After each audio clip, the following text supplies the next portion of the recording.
They came to the other side of the sea, to the country of the Gerasenes. And when he had stepped out of the boat, immediately a man out of the tomb with an unclean spirit met him. He lived among the tombs, and no one could restrain him any more, even with a chain, for he had often been restrained with shackles and chains. But the chains he wrenched apart, and the shackles he broke in pieces. And no one had the strength to subdue him. Night and day among the tombs, and on the mountains he was already howling and bruising himself with stones. When he saw Jesus from a distance, he ran and bowed down before him. And he shouted at the top of his voice, What have you to do with me, Jesus, Son of the Most High God? I adjure you by God, do not torment me. For he had said to him, Come out of the man, you unclean spirit. Then Jesus asked him, What is your name? He replied, My name is Legion, for we are many. He begged him earnestly not to send them out of the country. Now there on the hillside a great herd of swine was feeding, and the unclean spirits begged him, Send us into the swine, let us enter them. So he gave them permission, and the unclean spirits came out and entered the swine. And the herd, numbering about 2,000, rushed down the steep bank into the sea, and were drowned in the sea. The swineherds ran off and told it in the city and in the country. Then people came to see what it was that had happened. They came to Jesus and saw the demoniac sitting there, clothed and in his right mind, the very man who had the religion, and they were afraid. Those who had seen what had happened to the demoniac and to the swine reported it. Then they began to beg Jesus to leave their neighborhood. As he was getting into the boat, the man who had been possessed by demons begged him that he might be with him.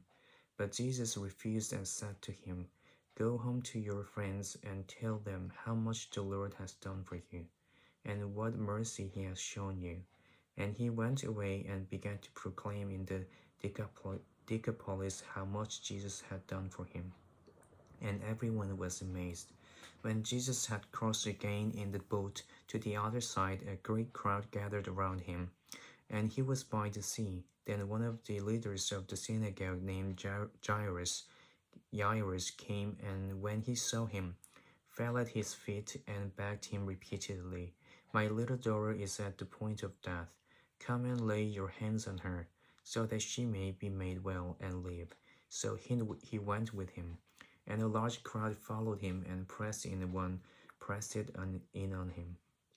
Now there was a woman who had been suffering from hemorrhages for 12 years.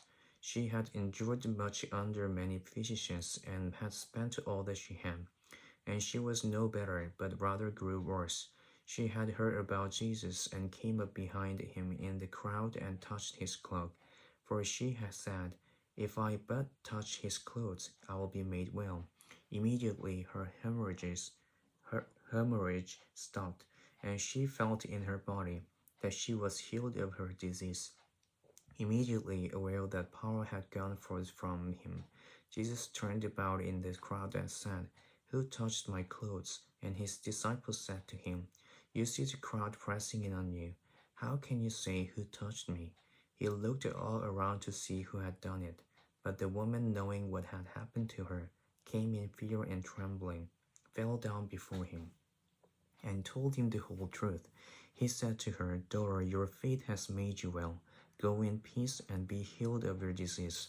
While he was still speaking, some people came from the leader's house to say, Your daughter is dead. Why trouble the teacher any further?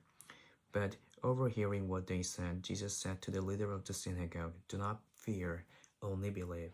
He allowed no one to follow him except Peter, James, and John, the brother of James. When they came to the house of the leader of the synagogue, he saw a commotion, people weeping and wailing loudly. When he had entered, he said to them, Why do you make a commotion and weep? The child is not dead, but sleeping. And they laughed at him. Then he put them all outside, and took the child's father and mother and those who were with him, and went in where the child was. He took her by the hand and said to her, Talitha which means little girl get up. And immediately the girl got up and began to walk about. She was 12 years of age. At this they were overcome with amazement. He strictly ordered them that no one should know this, and told them to give her something to eat.